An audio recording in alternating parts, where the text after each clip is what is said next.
గురుర్బ్రహ్మ గురుర్విష్ణు గురుర్దేవో మహేశ్వర గురుస్సాక్షాత్ పరంబ్రహ్మ తస్మై శ్రీ గురవే నమః.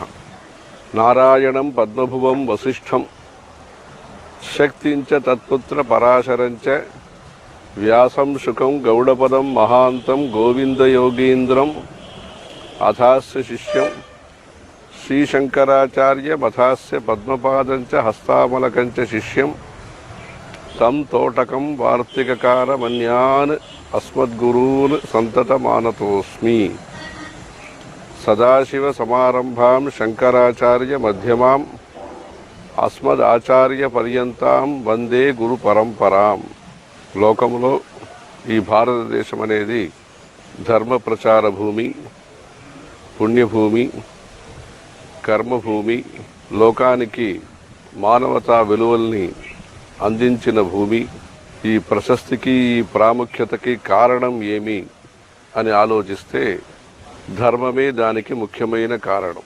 ధర్మాచరణమే మానవ జీవితంలో ముఖ్య లక్ష్యంగా, ఉద్దేశ్యంగా మనసులో పెట్టుకుని ఈ భారతదేశంలో జీవిత విధానం, లైఫ్ స్టైల్ అనేది ఏర్పాటు చేశారు. అందరికీ సుఖం కలగాలి, అందరికీ మనసులో శాంతి కలగాలి, అందరూ పరస్పరం మైత్రి, సద్భావన, శ్రద్ధతో పాటు వారి వారి స్వార్థం కోసము, దానితో పాటు లోకోపకారకానికి, లోక కళ్యాణానికి అందరూ కూడా పరస్పరం సహకరించుకుని లోకా సమస్త సుఖినో భవంతు అనే ఉద్దేశం కోసరం, లక్ష్యం కోసరం పనిచేయాలి. స్వార్థం అనేది ప్రమాదం, తప్పు కాదు. కానీ స్వార్థంతో మన కర్తవ్యాన్ని పూర్తి చేసుకుని ఉదాసీనంగా ఉండకుండా పరోపకారార్థమిదం శరీరం అని అందరికీ కూడా సహాయ సహకారం చేయటం మానవ ధర్మం అని ఈ ధర్మాన్ని ఈ దేశంలో మహర్షులు, తపస్సులు, సిద్ధులు, ఇంకా అనేక మహాత్ములందరూ కూడా దీనికోసరం న కర్మణ న ప్రజయా ధనేన త్యాగేన ఏకేన అమృతత్వమానసు. ఆ త్యాగ జీవితం, తపో జీవితాన్ని ఆచరించి ఆదర్శ భూమిగా, ఆధ్యాత్మిక భూమిగా ఈ భారతదేశాన్ని లోక విఖ్యాతం చేసినారు. ఏతద్దేశ ప్రసూతస్య సకాశాత్ అగ్రజన్మనః స్వముస్వం చరిత్రం శిక్షేరన్ పృథివ్యాం సర్వమానవాః.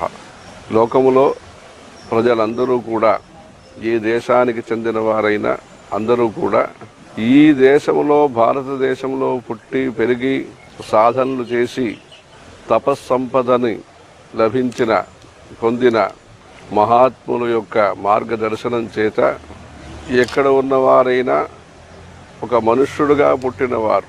జంతువునాం నరజన్మ దుర్లభం. ఈ మానవ జన్మ అనేది దుర్లభమైనది, అరుదైనది.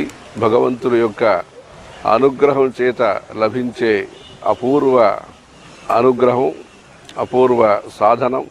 ఈ మానవ జన్మలో భక్తి ప్రపత్తులు చేసి సదాచార సంపన్నులుగా మన జీవితంలో మంచి పనులు చేస్తూ ఈశ్వర అనుగ్రహం పొంది చిత్తశుద్ధి చేత ఆ జ్ఞాన మార్గానికి మనమని సిద్ధం చేసుకుని జ్ఞానాదేవతు కైవల్యం బ్రహ్మసత్యం జగన్మిథ్య అని తాత్పర్యం కోసరం పనిచేయటం.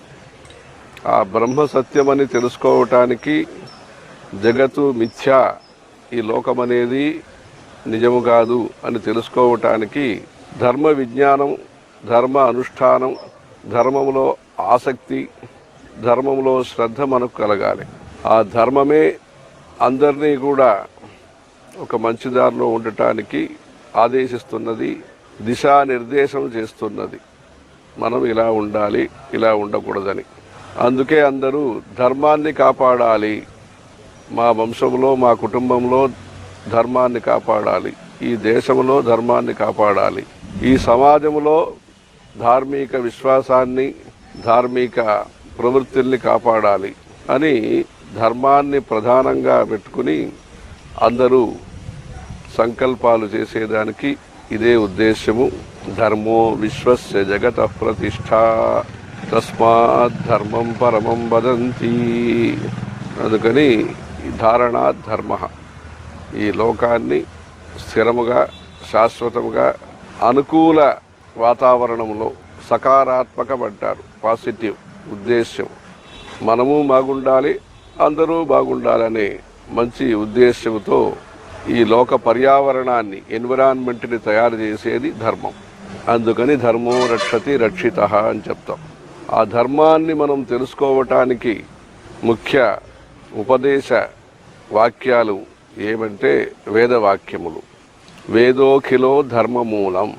ఈ వేదములో దైనందిన జీవితం నుంచి, డే టు డే లైఫ్ నుంచి, అసలు మనం ఎందుకు మనుష్యుడిగా పుట్టినాము, మళ్ళా ఈ మనుష్యుడిగా ఈ తరచూ జన్మము తీసుకునే ఈ సంసార చక్రంలో రాకుండా పునరపి జననం పునరపి మరణం పునరపి జననీ జఠరే శయనం ఇహ సంసారే బహుదుస్తారే కృపయా పారే పాహి మురారే అని మళ్ళా ఈ సంసార చక్రంలో రాకుండా, లోకయాత్ర ఈ మిథ్యా ప్రపంచంలో రాకుండా ఆ జ్ఞానప్రాప్తి కోసం ఎలా మనం ప్రయత్నించాలి అనే విషయాన్ని ఈ వేదములు మనకు చెప్తాయి. అంటే ఒక రోజులో వెంటనే వచ్చేది కాదు ఈ జ్ఞానం అనేది.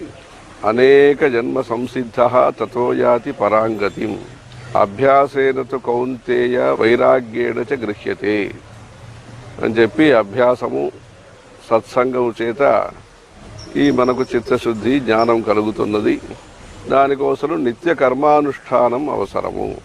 సంధ్యావందనం, అగ్ని ఉపాసన కానీ, పంచదేవత అభిషేక అర్చన అలంకార హారతులు కానీ, పంచాక్షరం శ్రీ విద్యా జపములు కానీ, ఇలా జపము తపస్సు ఆహార నియమాలు ఇవన్నీ పాటిస్తూ ఆ భక్తి జ్ఞాన కర్మ మార్గాన్ని సక్రమంగా మనం స్పష్టంగా తెలుసుకుని, కర్మ మార్గము మనకు జ్ఞానం వచ్చేంత వరకు అవసరం. కర్మల్ని మనం వదిలేది కాదు, కర్మలు మనల్ని వదలాలి. దానికోసము వేదశాస్త్ర ప్రమాణము చేత మనం నిత్య కర్మానుష్ఠానం చేయటం. అలా ప్రతి సనాతని కూడా వారి సాంప్రదాయబద్ధంగా నిత్యము దీపం వెలిగించటం కానీ, భగవంతుని యొక్క నామస్మరణం చేయటం కానీ, తులసి పూజ చేయటం కానీ, ముగ్గులు వేయటం కానీ, క్షేత్ర దర్శనం చేయటం కానీ, పుణ్య నదిలో తీర్థముల్లో స్నానం చేసి అర్ఘ్యప్రదానం చేయటం కానీ, ఇలాంటి పర్యావరణ పరిరక్షణం అంటే ధర్మాచరణకు అనుకూలమైన వృక్షారోపణం, పిప్పలం, రాగి, తులసి, బిల్వము, పూల చెట్లు, ఇలాంటికి అంటే సామగ్రి సంపాదనలో సహకరించటం కానీ, పూర్త ధర్మము, ఇష్టాపూర్తమని రెండు ధర్మాలు, యజ్ఞయాగాలు చేయటం, హోమాలు చేయటం అనేది, పూజలు చేయటం అనేది ఒకటి. పూర్త ధర్మం అంటే ఈ గుంటలు తవ్వించటం, చెరువులు తవ్వించటం, చలివేంద్రం నీరు ఇవ్వటం, మజ్జిగ ఇవ్వటం, ఇలాంటి అన్నదానం చేయటం, ఇలా రెండూ కలిసి ఇష్టధర్మం, పూర్త ధర్మం. ఇష్టం అంటే మనకు ఇష్టం వచ్చిన ధర్మం అనేది కాదు, దేవతల్ని మనం శాస్త్ర రూపంలో ఉపాసన చేయటం, అలా మానవ జీవితానికి అనుకూలంగా సేవా కార్యక్రమాలు చేయటం పూర్త ధర్మం. ఇలాంటి ధర్మం చేత ఈ వేద విహితమైన ఒక జీవిత ప్రణాళిని మనం అనుష్ఠానం చేసి ప్రతి జీవితంలో ప్రతిదినము పాటించి తద్వారా ఈశ్వర అనుగ్రహం పొంది ఈ వేద మార్గంలో సనాతన ధర్మంలో నిలబడి ఎందుకు ఈ జన్మ మనకు వచ్చిందో, ఇంకా ఏం పని చేస్తే ఈ జన్మ రాదో అలాంటి పనులు చేయాలి. ఈ విషయాలన్నిటినీ చెప్పటానికి ఈ వేదము మనకు మార్గదర్శకముగా ఉన్నది.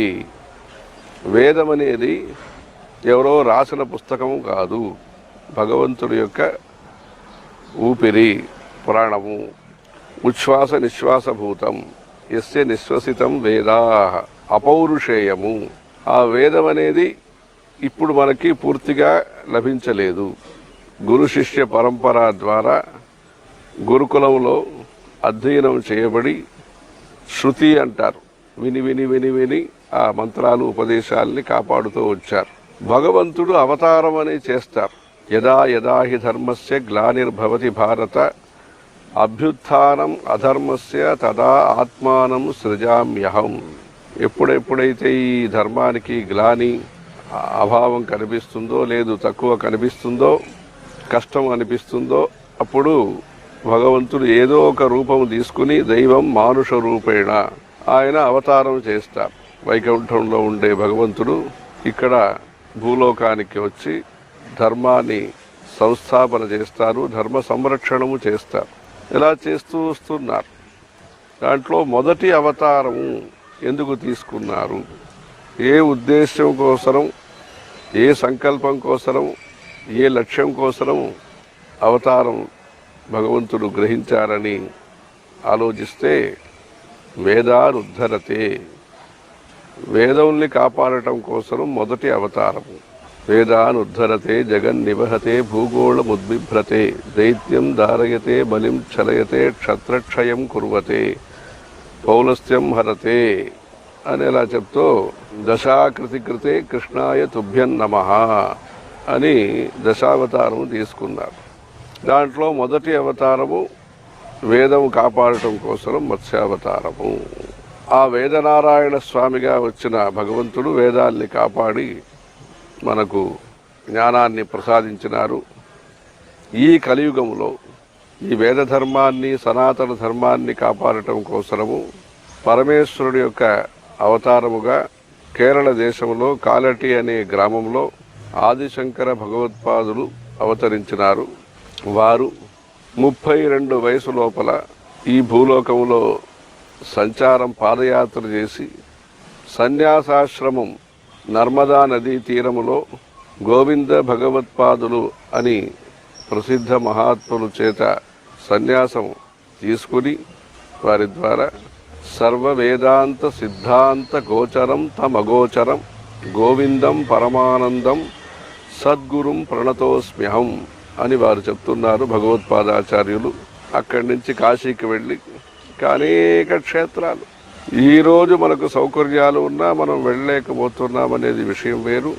వారు ఆ రోజు సౌకర్యాలు లేని సమయంలో ఉన్న సౌకర్యాలను కూడా వాడుకోకుండా అన్ని చోట్కి యావత్ భారతదేశం 12 జ్యోతిర్లింగాలు, 51 శక్తిపీఠాలు, మోక్షపురులు, పుణ్యతీర్థములు అన్ని చోట్కి వెళ్ళి సందర్శించి అక్కడక్కడ అనేక క్షేత్రములో యంత్రస్థాపనం చేసి స్తోత్రాలు రచించి, అంటే ఈ సనాతన హైందవ మతం అనేది అది కోరుకుంటుంది. షన్నో అస్తు ద్విపదేశం చతుష్పదే, అన్ని జీవరాశులకి, అదే కాకుండా చెట్లు తీగలు అన్నిటికీ కూడా అందరూ మంచిగా ఉండాలి అని ఈ కోరిక ఉన్నది. తీర్థములు, ఎన్విరాన్మెంట్ అని ఈరోజు మనం చెప్తున్నాము, స్వచ్ఛత ఇవన్నీ. ఆ రోజుల్లో గంగా స్తుతి, యమునాష్టకం, నర్మదాష్టకం, పవిత్ర భావన మనకు ఒక చోట్లో ఉంటే దానికి ఇబ్బంది కలిగించకుండా ఉంటాము. ఆ పవిత్ర భావన, భక్తి భావాన్ని అన్ని తీర్థముల్లో, అన్ని క్షేత్రం గురించి కూడా ముఖ్యంగా వారు స్తోత్రాలు రచించినారు. 12 జ్యోతిర్లింగ స్తోత్రం, ఇలాంటి స్తోత్రం ద్వారా భక్తి ప్రచారము, భాష్యాల ద్వారా జ్ఞాన ప్రచారము, ఆ భాష్య ప్రచారంలో కూడా అనుష్ఠానం చేతనే చిత్తశుద్ధి కలుగుతుంది.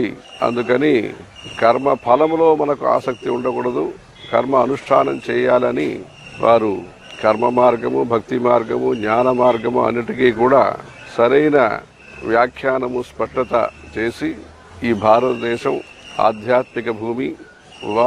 వారి ఇష్టదైవతాన్ని పూజించిన అందరూ ఆస్తిక్యంతో, సదాచారంతో, భక్తితో ఈ సంసార జీవితంలో మంచి పని చేయాలని గాణాపత్యం, కౌమారం, సౌరం, వైష్ణవం, శైవం, శాక్తం అని షణ్మత స్థాపనాచార్యులుగా సమైక్యత, ఇప్పుడు బ్రాడ్ అండర్స్టాండింగ్ అంటాము, ఇది ఏదో చెప్తాం మనం కొత్తగా, అంటే కొత్త విషయంగా అనుకుని మనం చెప్తున్నాం. కానీ ఇవన్నీ కూడా మనం అనుకునే మంచి పనులు వేద సమ్మతమైనదిగా ఉండాలి. మన జీవితానికి ఆదర్శము, ఆధారము వేదములు. ఆ వేదానికి విరుద్ధం లేకుండా వేదశాస్త్ర అనుమతమైన ఈ జీవిత విధానాన్ని భారతదేశంలో స్థాపితం చేసి, ఈ రోజుకి మనం నేపాళం వెళ్తే చూడవచ్చు, అక్కడ ఉండే పశుపతినాథ స్వామి, అక్కడ కూడా పూజా మార్గాల్ని ఇలాంటి పూజలు చేయాలి, ఇలా అభిషేక ఆరాధనలు చేయాలని మార్గాన్ని సందర్శించి ఉపదేశించి శంకర భగవత్పాదాచార్యులు ఆ హిమాలయంలో కూడా సనాతన ధర్మాన్ని స్థాపితం చేసినారు. అలా వారి యొక్క జయంతి ఉత్సవం వైశాఖ శుక్ల పంచమి రోజు అక్కడక్కడ భక్తులు ఇంట్లో కానీ అక్కడక్కడ ఉండే మఠంలో కానీ శంకర మఠాల్లో చేస్తూ ఉంటారు. ఈ ఈ ఇబ్బంది రోజుల్లో వారు సర్కార్ ఎలా నియమాలు ఉంటాయో దాన్ని కూడా మనసులో పెట్టుకుని యథాశక్తి వారు ఉన్న చోట్ల ఈ శంకర జయంతి ఉత్సవాన్ని శాస్త్రీయ పద్ధతిలో ఆచరించి ఇంకా విస్తృతంగా చేయదలుచుకున్న వాళ్ళు ఇంకా భావిలో, అంటే భవిష్యత్తులో శుక్ల పంచమి రోజు, నెల రోజు తర్వాత కానీ రెండు నెలల తర్వాత కానీ ఆ శుక్ల పంచమి రోజులో విశేషంగా దాన్ని చేస్తూ ఉత్సవాల్ని రెండు రకంగా చేస్తాం. ఒకటి గర్భోత్సవము, రెండవది జననోత్సవం. రామనవమి చేస్తున్నామంటే రామనవమి రోజు పూర్తి చేసేది గర్భోత్సవం, ముందు 10 రోజు ముందు ప్రారంభించి. జననోత్సవం అంటే నవమి రోజు నుంచి ప్రారంభించి మనం ఉత్సవాలు చేయటం. ఈ శంకర జయంతి కూడా రెండు రకంగా కూడా చేస్తారు. ఇప్పుడు గర్భోత్సవం జరుగుతున్నది, జననోత్సవం పుట్టిన తర్వాత ఉత్సవం చేయటం. అలా కంచి కామాక్షి అమ్మవారి గుడిలో ముందు కాలం నుంచి ఒక ఉత్సవం జరుగుతున్నది. ఇప్పుడు కూడా అంటే పంచమి రోజు నుంచి శంకర భగవత్పాదాచార్యుల యొక్క విగ్రహాన్ని, ఉత్సవమూర్తి విగ్రహాన్ని కామాక్షి అమ్మవారి సన్నిధికి తీసుకొచ్చి అక్కడ ఉండే అర్చక స్వామి ప్రతినిత్యము 10 సౌందర్యలహరి శ్లోకాలను చదువుతారు. ఒక శ్లోకం చదివి శివశక్త్యాయుక్తో యది భవతి శక్తః ప్రభవితుం అలాంటి శ్లోకాలు చదివి ధూపదీప నైవేద్యాలు హారతులు చేసి మళ్ళా రెండో శ్లోకం చదివి అలా ఒక రోజుకి 10 శ్లోకములు, అలా 10 రోజులు ప్రదీప జ్వాలాభి దివసకర నీరాజన విధి అని ఆ 100 శ్లోకాల్ని 10 రోజుల్లో ప్రతినిత్యం 10 శ్లోకాలు అలా చదివి ప్రతి శ్లోకానికి ధూపదీప నైవేద్యాలు చేసి ఆదిశంకర భగవత్పాదాచార్యులు అమ్మవారిని పూజిస్తున్నట్టుగా ఆ ఐతిహ్యము ఇప్పుడు జరుగుతున్నది. దాన్ని మనసులో పెట్టుకొని అక్కడక్కడ ఉండే భక్తులు కూడా పంచమి నుంచి పౌర్ణమి వరకు ఈ సౌందర్యలహరి ఉత్సవాన్ని శంకర జయంతి జననోత్సవంగా దీన్ని కూడా ఆచరించి మన దేశము, మన సమాజము, మన ధర్మము ఉత్తరోత్తరం అభివృద్ధికి రావటానికి, స్వాస్థ్యము, ఆర్థిక పరిస్థితి, ఆరోగ్యము, ఆర్థిక వికాసము అందరికీ మంచిగా కలగటానికి శంకరం లోకశంకరం. పసి పిల్లవాడుగా ఉపనయనమైన కొత్తల్లో భవతి భిక్షాం దేహి అని ఆ బ్రహ్మచర్య ఆశ్రమం యొక్క ధర్మాన్ని ఆచరించటం కోసం ఒక పేదవాళ్ళ ఇంటికి ముందు వెళ్ళి ఆయన భవతి భిక్షాం దేహి అని చెప్తున్నప్పుడు అక్కడ ఉండే పేదరికాన్ని చూసి ఆ పేదరిక ఉన్మూలనం కోసము కనకధారా స్తోత్రం చదివిన ఆ దయా, వారి యొక్క కరుణ, ఆ రోజే వారు బంగారు వృష్టి వర్షం కురిపించి వారి యొక్క కష్టాన్ని తీర్చిన ఒక సందర్భము. అంటే లోకం మంచి కోసరము ఇలాంటి అద్భుత ప్రయాసాలన్నీ చేసి ప్రార్థనలు చేసి ఈ సనాతన ధర్మాన్ని, వేదశాస్త్ర పరిరక్షణని, వేదశాస్త్ర ప్రచారాన్ని యావత్ భారతదేశము తన యొక్క సాత్వికమైన, సరళమైన, సహజమైన పద్ధతిలో ఎవరికీ వ్యతిరేకం కలిగించకుండా ఈ ధర్మాన్ని పునరుద్ధరించిన షణ్మత స్థాపనాచారులైన ఈ శంకర భగవత్పాదాచార్యుల యొక్క జయంతి ఉత్సవాన్ని కాశ్మీర్లో కూడా చేస్తున్నారు. అన్ని చోట్ల శంకరాచార్య హిల్ అని అక్కడ ఉన్నది. అన్ని చోట్ల భక్తులు ఈ గురుభక్తి ద్వారా గుశబ్దస్తు అంధకారస్యాత్ ఋషబ్ద తన్నివర్తక అని అంధకార నివృత్తి, మదమాత్సర్య లోభ మోహాది నివృత్తి కోసము ఆ గురుభక్తి చేసి, ఆ గురుభక్తి ద్వారా మనం చేయాల్సిన కర్తవ్యాన్ని మనం తెలుసుకుని లోకా సమస్తా సుఖినో భవంతు, శృతి స్మృతి పురాణానాం ఆలయం కరుణాలయం నమామి భగవత్పాద శంకరం లోకశంకరం అని శంకర భగవత్పాదాచార్యుల యొక్క భక్తి జ్ఞానాన్ని మనము వారి అనుగ్రహం చేత మనం పొంది తద్వారా సుఖశాంతి కలగటానికి దానికోసమే మన స్వామివారు అనేక క్షేత్రములో భగవత్పాదాచార్య మూర్తులను ప్రతిష్ఠించి భాష్య పారాయణాలు ఏర్పాటు చేసి, వేద పాఠశాలని ఏర్పాటు చేసి, విద్యారణ్య స్వామి భాష్యము చదవటానికి ఏర్పాటు చేసి, తర్క మీమాంస వ్యాకరణ శాస్త్రాలు చదవటానికి ప్రోత్సహించి, ఇలాంటి వారి యొక్క ఉపదేశాల్ని ఈ శతాబ్దంలో మనకు అందించిన వారు మన స్వామివారు. అందుకని ఈ గురు పరంపర, గురుభక్తి ద్వారా అందరికీ సుఖశాంతి కలగటానికి అందరూ ప్రార్థన ప్రయత్నం చేసుకోవాలి. హర హర శంకర, జయ జయ శంకర.